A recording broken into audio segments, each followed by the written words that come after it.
Let's get started. Okay. So we're going to call the meeting, the committee of the whole meeting. Today is Tuesday, January 6th, 2026, and the time is 5:30. Can you please read the roll? Drangler, Here. Jacobs, Owens, Here. Rosas, Here. Baker, Here. Comstock, Here. Crombie, Here. and we have quorum. All right. So we have Alder Jacobs as excused tonight. So the approval of the minutes for December 16th, 2025. Is there a motion to approve the minutes? Is there any discussion beforehand? So move. Second. Okay. So we have a motion and a second. Any other discussion before we approve these? Okay. So if you want to approve these, please say aye. Aye. Aye. And if you don't want to approve these, say nay. All right, motion carries. Next on the agenda is citizen appearance, public comment. Is there anybody in the audience that would like to talk about something that's not on the agenda? Yes, Alder Crombie, we do have a public comment in the audience. Okay.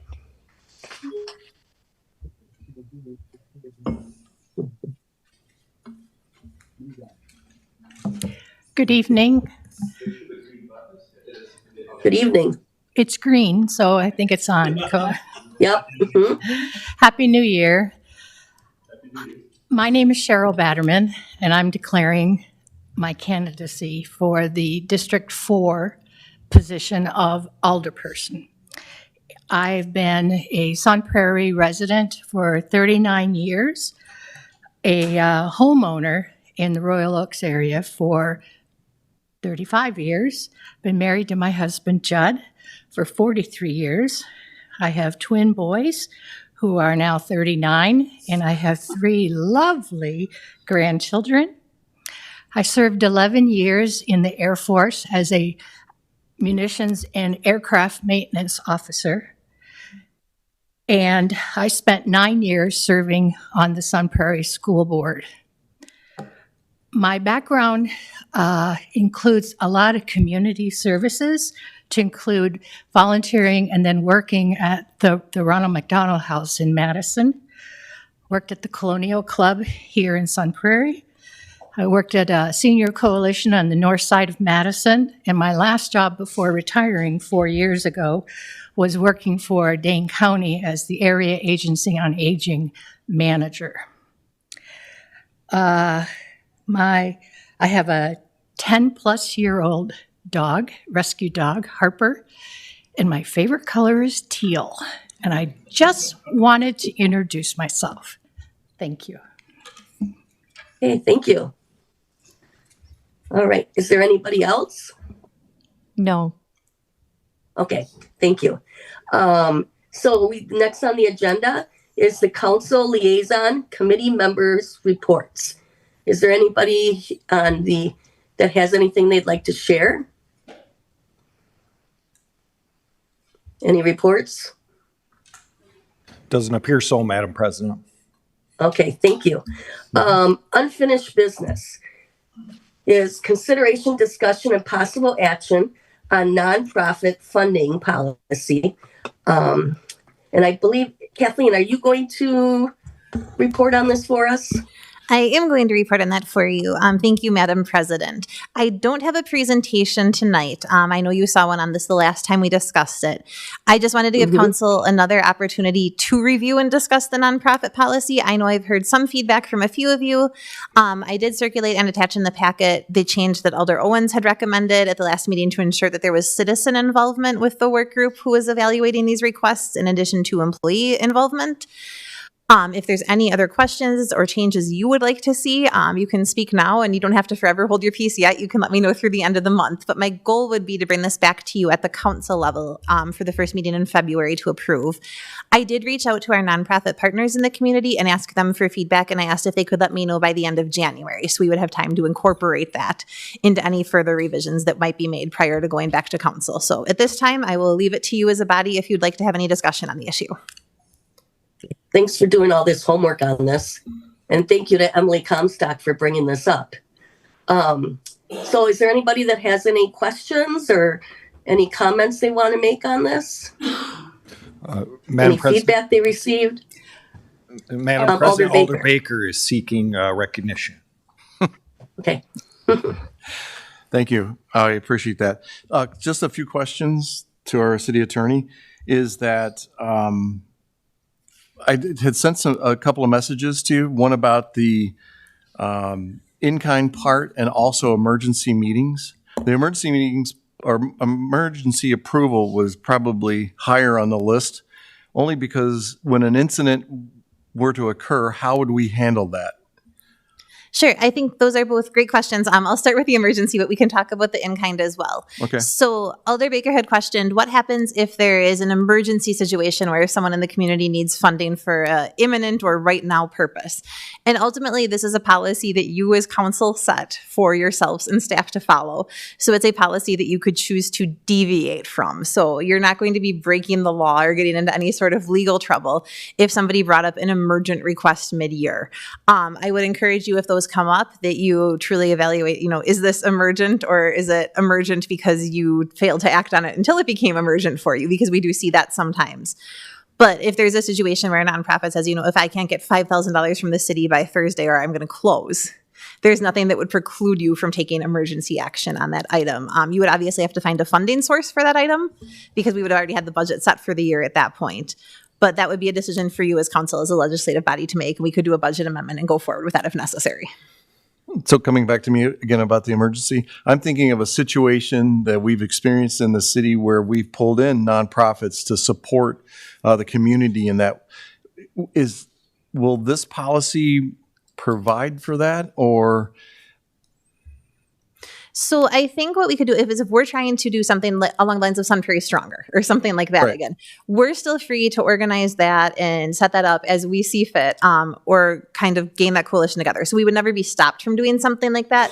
The real goal with this policy is that we don't get kind of this consistent trickle of requests. And that's not to insult any of the various nonprofits who've come in at different times. But because there is no policy, people come in right now and make a request as they see fit or what works for their budget cycle or when there's a financial need for them.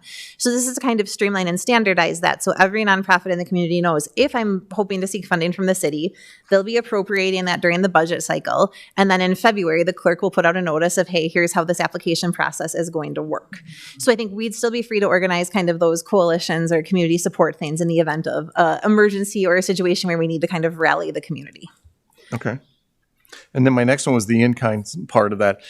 The picture I have in my mind is how we support different nonprofits. One of them, Sunshine Supper, where we're volunteering time, we're providing food, and employees that are there volunteering their time.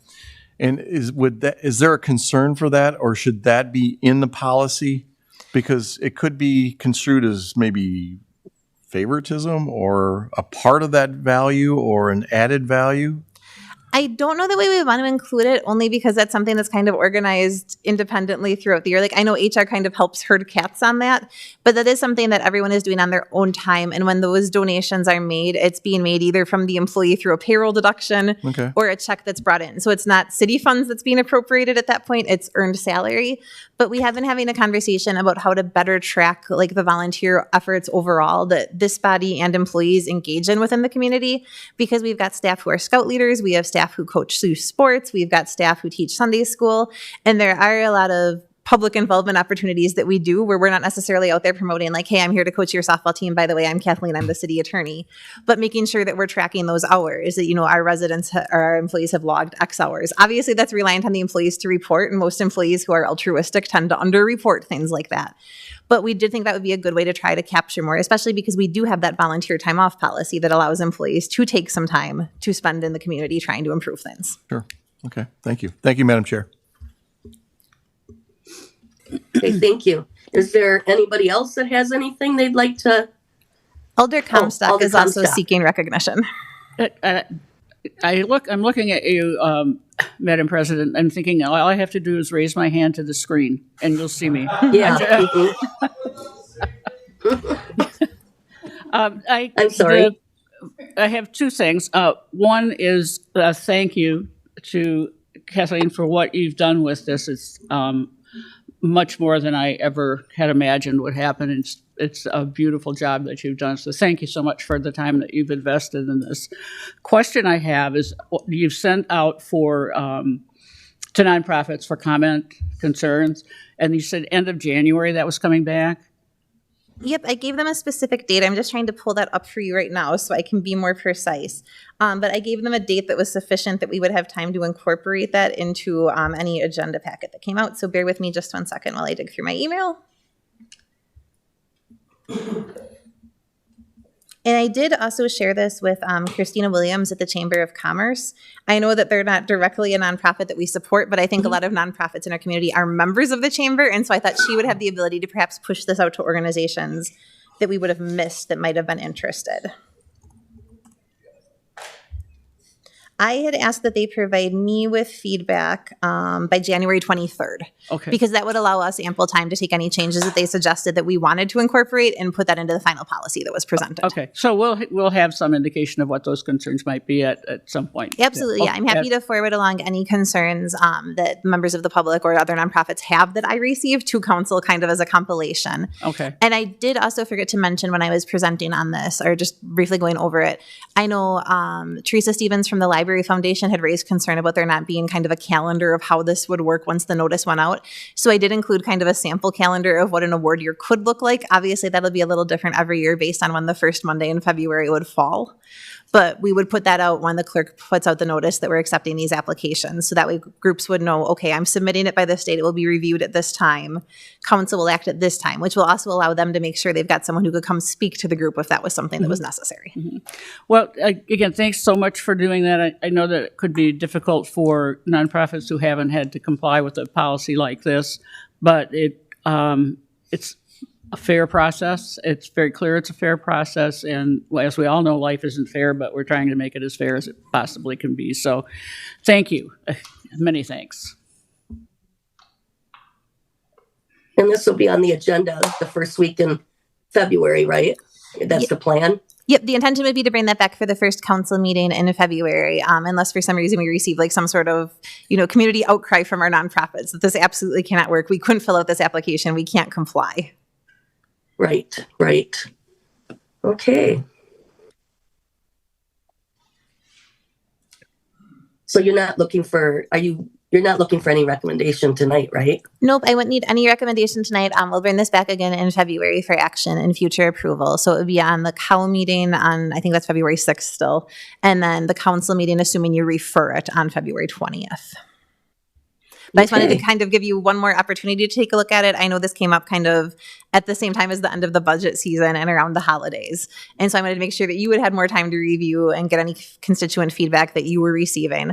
And also that our nonprofits had time to review. I know the holidays are a very busy time for a number of them as they do good work in our community. So I wanted to make sure they still had sufficient time to sit down and take a look at it as well. Mm-hmm. Good call. Okay, so we're going to move on to new business then. Unless somebody else had other questions or, okay. No one else So is new seeking business, recognition. oh, No one else is seeking recognition, Madam President. I was just gonna- okay, thank you.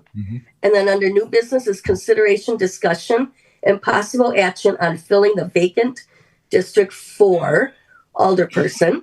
And I don't have my glasses on, shoot. Okay, so Kathleen, can you report on this for me? I know we talked about this earlier. I absolutely can, and I want to thank the city clerk's office for their efforts in helping me do this report. I will be talking, but Elena and Megan Meyer, our deputy clerk, were both very helpful in getting this put together. So give me just 1 second to share my screen. Yeah.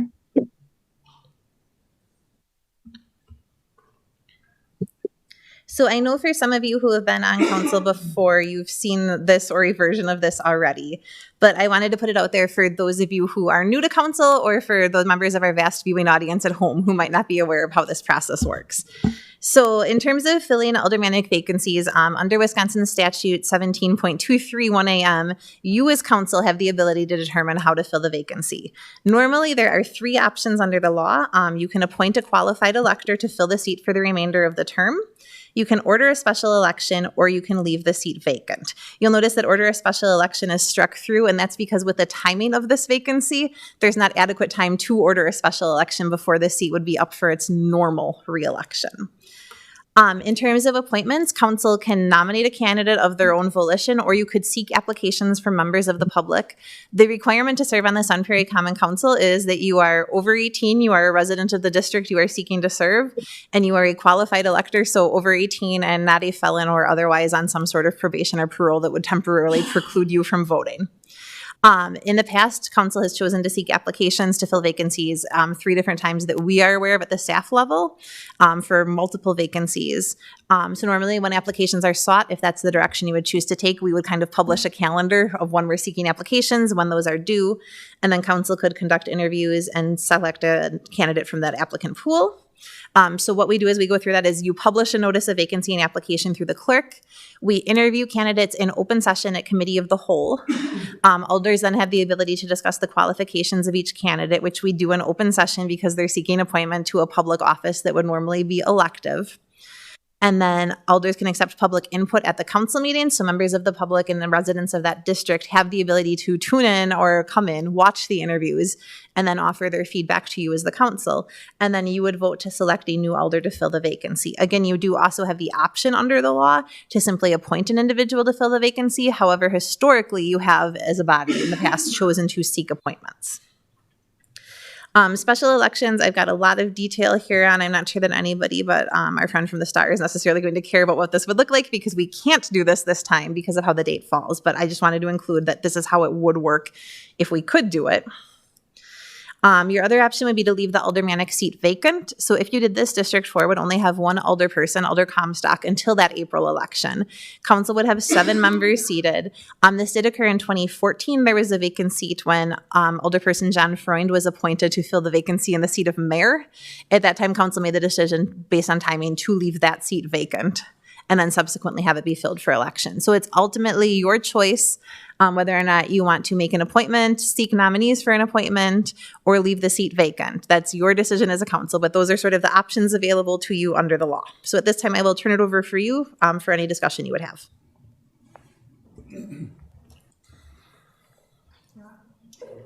You are on mute, Madam President. Sorry about that. But I know that there was an alder had suggested this because we have somebody that is running in District 4, a challenger, David Virgil, and he's already, filled out his paperwork and is a candidate. Is there a way that we can nominate him since he has all this experience? And what would that look like? So if council so chose, you could simply nominate him from the floor to fill the position rather than seek appointments. That has not been the historical practice of the body, but it is something you are free to do under the law if you so chose. I do want to note, I'm not sure if everyone saw that it looks like that is a contested election, so there are 2 candidates running for office in that. Mm-hmm. So that would be a factor for you to consider when you decide whether or not to appoint from the floor. I also don't know, I would assume since he's running for office, but if anyone has confirmed with Mr. Virgil that he would be interested in serving now or available for appointment now. Alder Comstock does have her hand up as well for your reference, Alder Crombie. Okay. Alder Comstock. Madam President, I take exception to what you're proposing and singling out a single individual for that. I'm not proposing. I will not. Excuse me. Yeah. I will not comment on the email that was included in. I will not comment on that, but I'm pretty angry about it.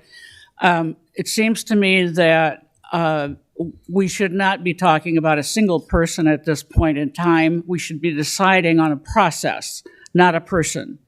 And that's something that I take exception to that. And if I need to make a motion right now, I will do that. I'll do that. I move that the council accept applications for the vacancy.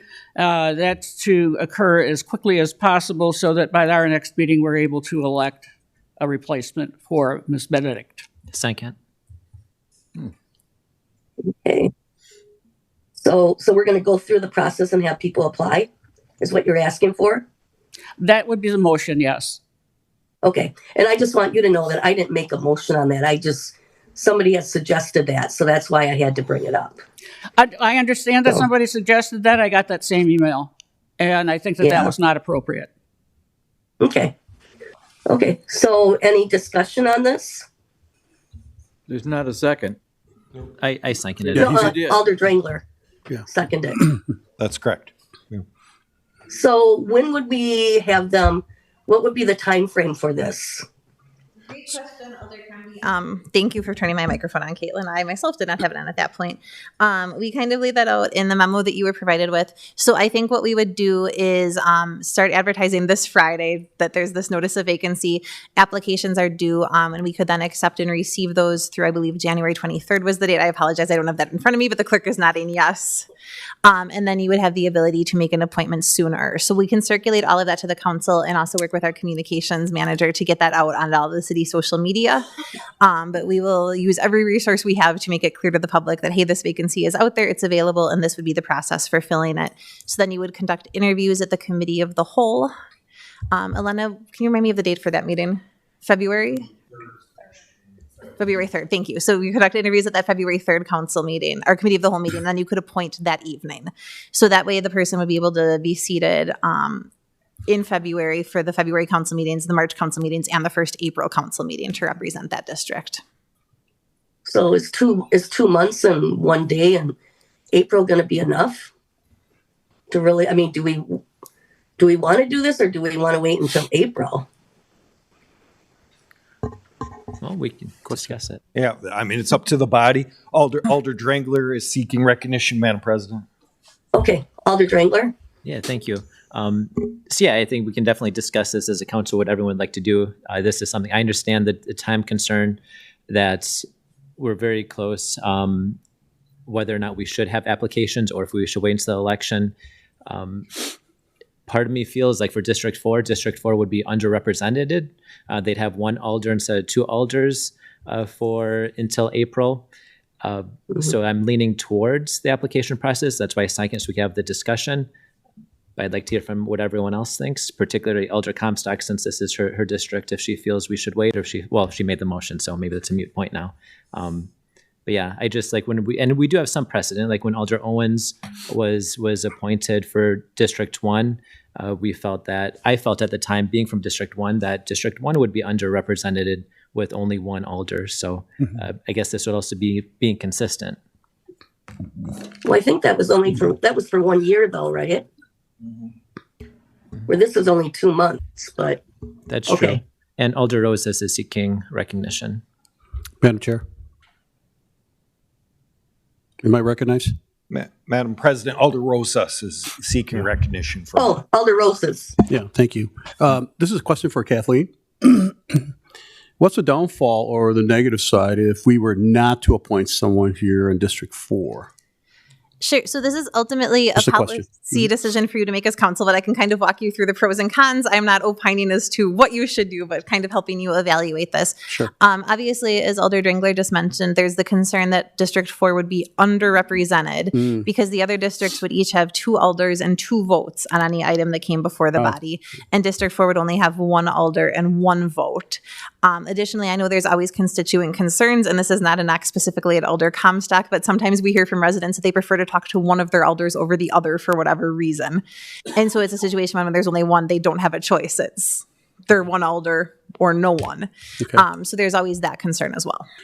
Just a follow-up question. You were doing a presentation earlier, and you said there was a notice put out so the candidates knew that they could able to come in and speak to the council. Is that correct? Yep, yeah. So what we would do is publish a notice of vacancy and that we're seeking applications if that was a decision council made. And that has a timeline laid out throughout it of Sure, yeah. what those days would be. So our applicants would know exactly what meeting they would need to appear at if they were interested in. Sure. And that they would be interviewed. In the past, we provided council with interview questions. Again, this is your selection that you alone as the elective body are free to make. So you can always choose to use our questions or use other questions you see fit. Just out of fairness, I guess, because the other candidate's not here. And that's the only reason I asked that question. Thank you. Excuse me. Okay, anybody else? Madam President. Alder Owens. Oh, perfect. Yep. I have a practical concern, since if we would go this route, it would be likely that both candidates competing for the position in April would apply, which would put us in a position of making a choice. And if we would choose one over the other, then we're literally putting the thumb on the scale for one of the candidates. And I don't think that's fair to the voters in District 4. So I will vote no on this.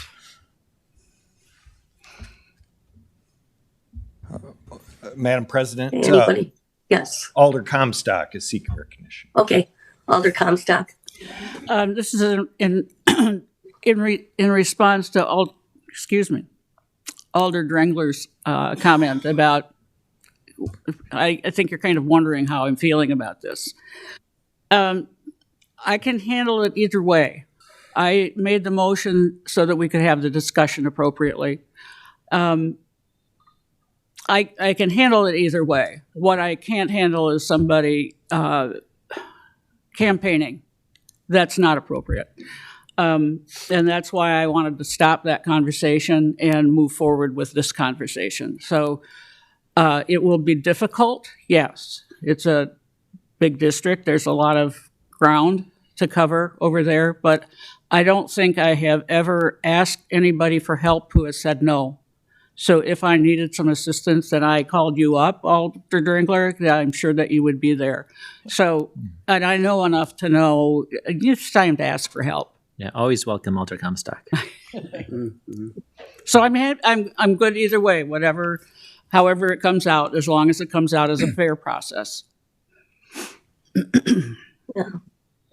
I think the fact that the election is not far away.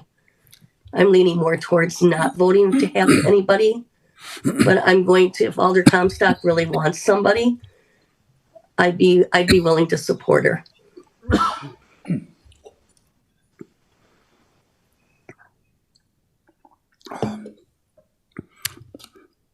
Anyone else? Alder Rosas is seeking recognition. Alder Rosas. Yeah, thank you. Just a follow-up question. When Alder Owens, excuse me, I'm trying to speak here.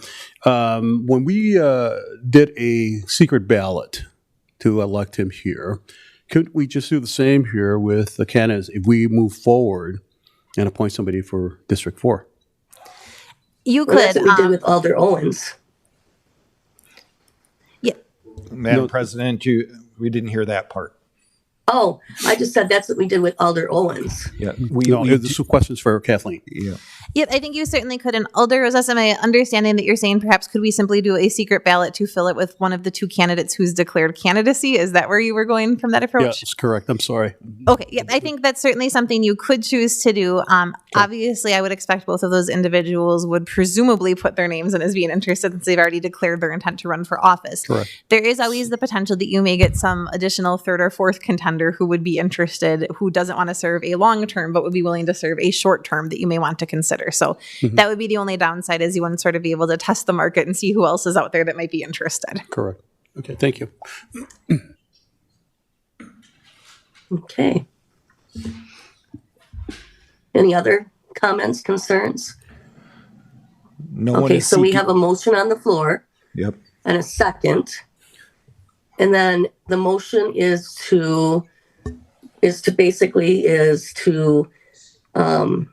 option 2, right? It would be to Oh, wait, make no, I'm sorry. My brain isn't working today, but option 1 to fill this nomination. That's correct. The motion would be to fill the nomination as we kind of outlined in the memo that's on the council agenda. This would be a recommendation from COW to council because it's a council vacancy. You need to take a vote at the next meeting at 7 p.m. at council. So the process that we outlined in the memo would be putting applications out there from January 9th through February 3rd. And then council would appoint a successor at the February 17th council meeting. Did she say Okay. February 17? No one else is seeking recognition, Madam President. Okay, thank you. Can you please read the roll then? Drangler, Aye. Owens, No. Rosas, Aye. Baker, No. Comstock,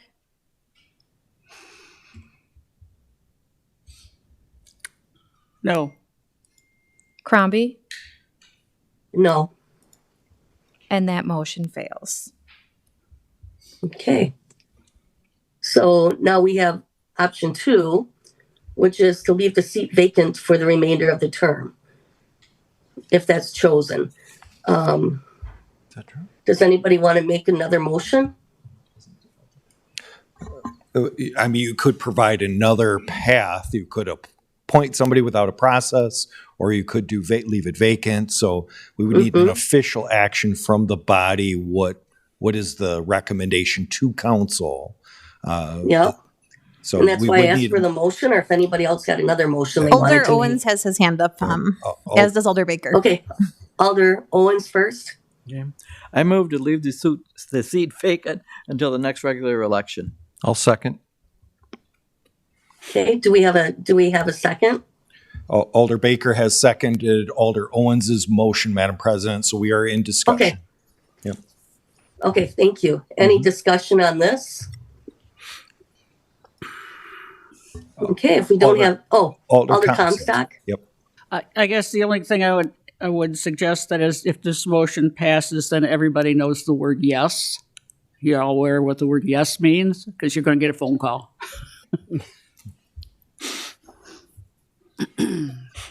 No one else is seeking recognition, Madam President. So we're ready to vote if you're ready. Okay, can you please read the roll?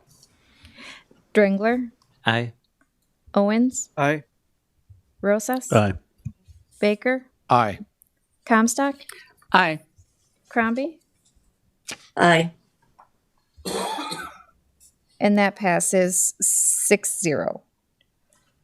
Right, 6-0. Okay. Next on the agenda is the discussion and consideration of potential adjustments to the downtown pedestrian safety project in the 100 and 200 blocks of East Main Street. I believe Scott is available and he has a presentation for us. Yes, thank you, Madam President. Madam President, let me pull my presentation up here. Okay, I'd like to talk to you tonight about the Downtown Pedestrian Safety Project, which is included in the 2026 CIP, and we're getting ready for construction this coming summer. Last year, we presented the design of this to the Committee of the Whole, given the visibility and prominence of the project, and it was received, I believe we received a unanimous vote on the design, and we're currently in the process of finalizing the detailed plans and specifications for bidding. And during that process, a few questions have come up, and we're considering altering some of the design details with respect to materials and concerns that were raised related to those materials, and then also to try to trim costs and keep the project within budget. The current project is estimated to be a little bit over budget. Normally, this kind of discussion would happen at the Public Works Committee, but again, given the visibility and prominence of the project, we felt we should come back here, make sure that you were all aware of the changes, number one, and that we had general consensus from the council that the changes were heading in the right direction. The concerns that I've outlined in the memo that I sent to you have to do with the use of pervious pavers versus standard pavers. And then the paving materials for the walkway itself, meaning the main walkway that would be provided along the new sidewalks that would be built downtown, and the extent of the amount of decorative paving that would occur along that path. And then we also wanted to make you aware of some tree removals in some key areas. And so kind of want to start out with the pervious versus standard paver discussion. And so the idea with the pervious pavers was to ensure that we could get enough water to the trees that were being proposed, that they would have a good chance of survival and a good chance to thrive downtown. And if we can just look at this plan, I know it's a fairly small plan. I'll be showing you some more details a little later, a few slides from now. But if we look at the areas that are shown in blue on these plans, what's happening there, just as a reminder to everyone, is those are the location of the tree plantings. And along with the tree plantings, there is a subsurface cell system that allows the trees room to basically to grow, to spread their roots. It sits underneath the sidewalk. It's some space for the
process of changing the plans to remove the pervious pavers. Now, what that does is it provides some flexibility for other surface material options for us.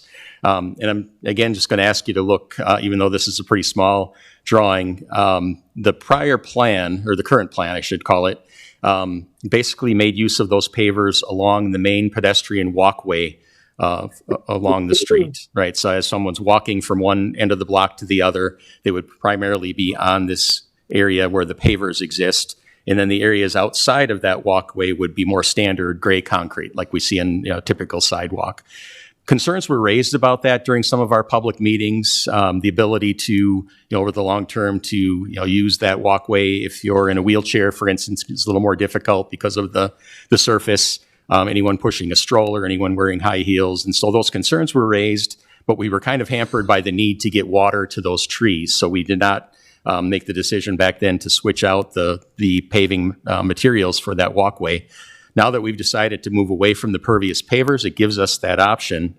We've also heard some feedback from some of the business owners downtown who were questioning, the use of the pavers for that walkway. So what we've been doing is looking at different alternatives to the use of the pavers in the walkway, and we've come up with a couple of designs that would replace the walkway paving with standard concrete, and then move the more aesthetic, the decorative pavers to either the edges of that walkway or into the balance of the sidewalk area, the display areas, the merchandising areas, and so forth that aren't needed for the walkway.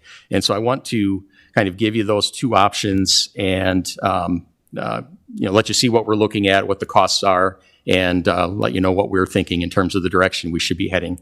This is just a more detailed look at the current plan, right? So you can see the walkway shown in the hatched areas. That's the paver walkway.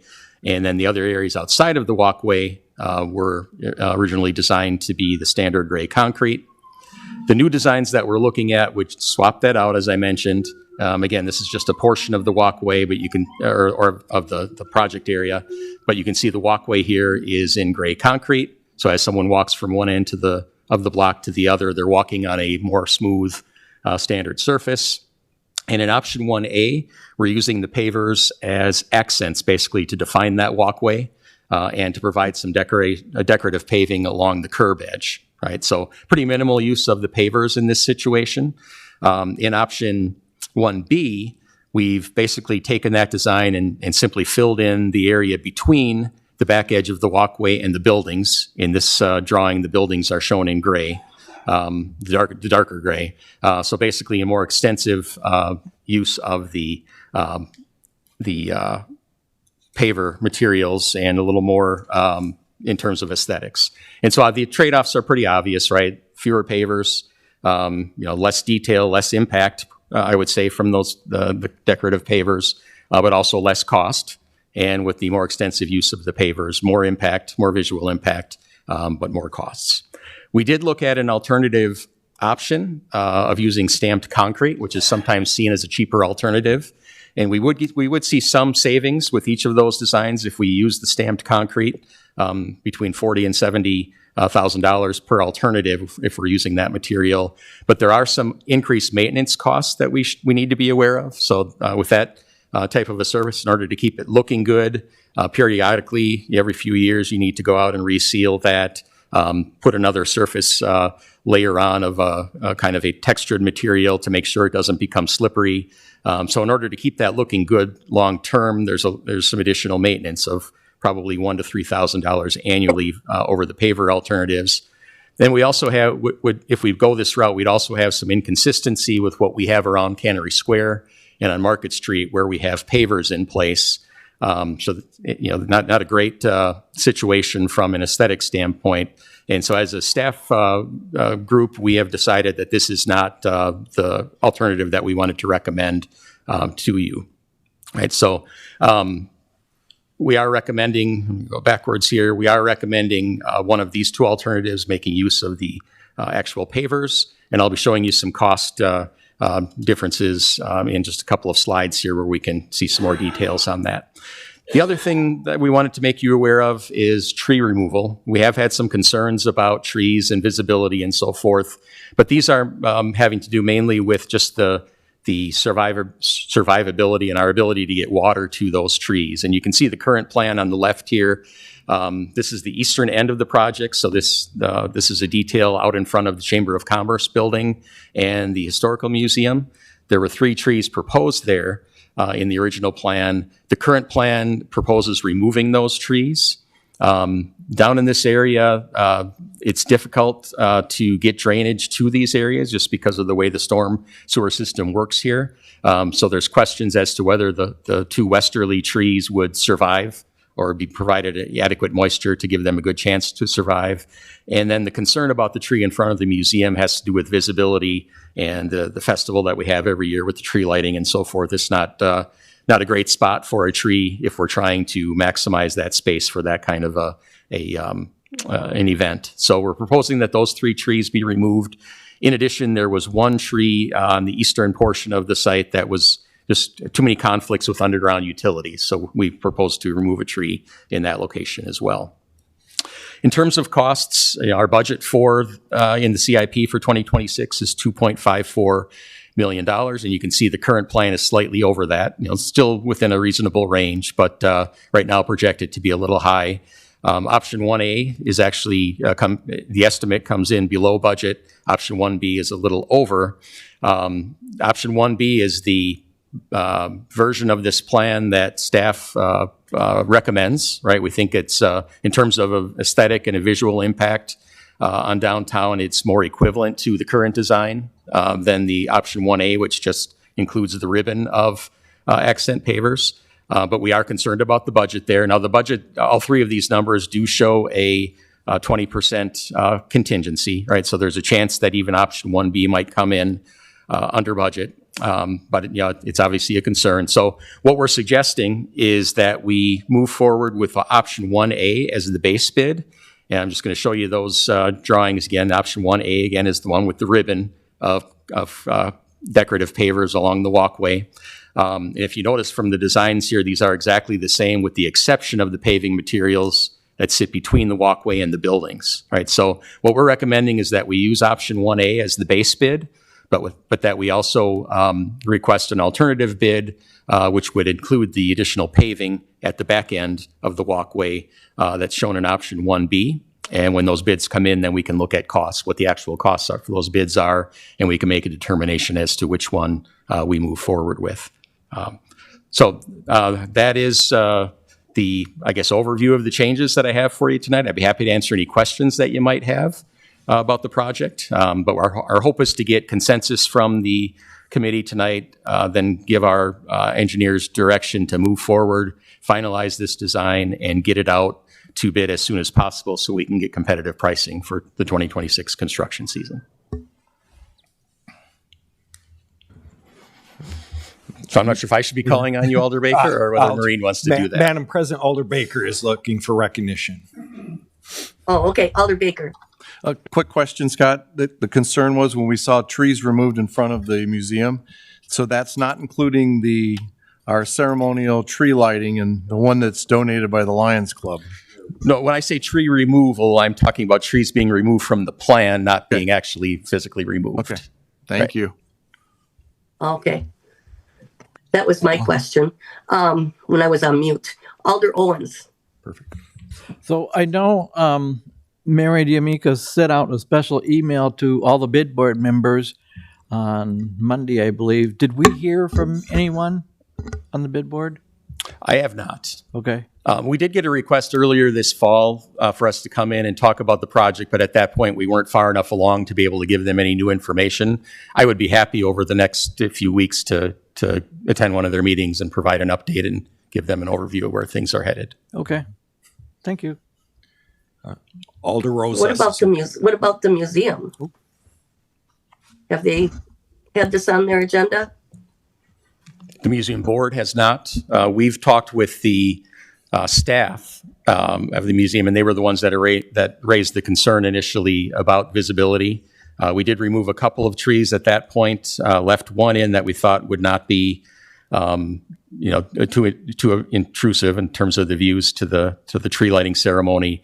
But as we look at that area and the difficulty of getting water down there and drainage, we just feel like it's appropriate to move that tree as well, which would address both concerns. Okay, thank you. Alder Rosas is seeking recognition. Madam Yep, Alder Rosas. Thank you, Madam Chair. Scott, I got a couple questions. The first one is that relating to the trees. How many trees are we removing downtown? I believe there's actually 2 trees being removed. There are 2 that exist along the 200 block that would be removed as part of the sidewalk reconstruction. Are we planning to put any new trees in that area? Yes. We'll go back to the initial plan here.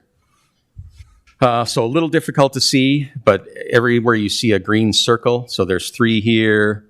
1, 2, 3, 4, 5, 6, 7, 8, 9, 10, 11, 12, 13, 14, 15, 16, 17, 18, 19, 20, roughly 20 to 22 trees from what I can see. Okay.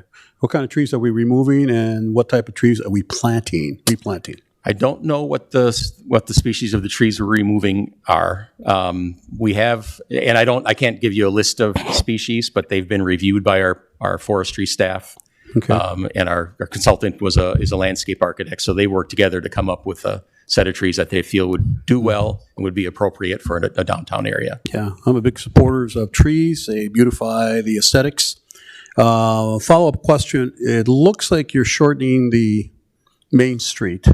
Are there going to be parking on Main Street at all? If you're kind of extending, it looks like you're extending the sidewalk out towards the street a little bit. Yeah, right now we have parking on both sides of Main Street. When the project is done, Okay. what we're sacrificing here to get the wider sidewalks is parking on one side. So there will be parking on the south side of the street, but there'll be no parking on the north side. I think I asked this question earlier when you did this presentation. Is that going to affect the businesses if there's no parking on their side? And certainly there'll be fewer spaces available on street. Okay. When we did a lot of the background work on this, we tried to meet with every business owner and met with most of them.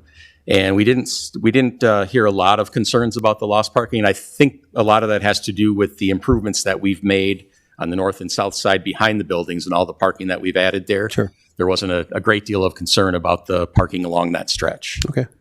Thank you.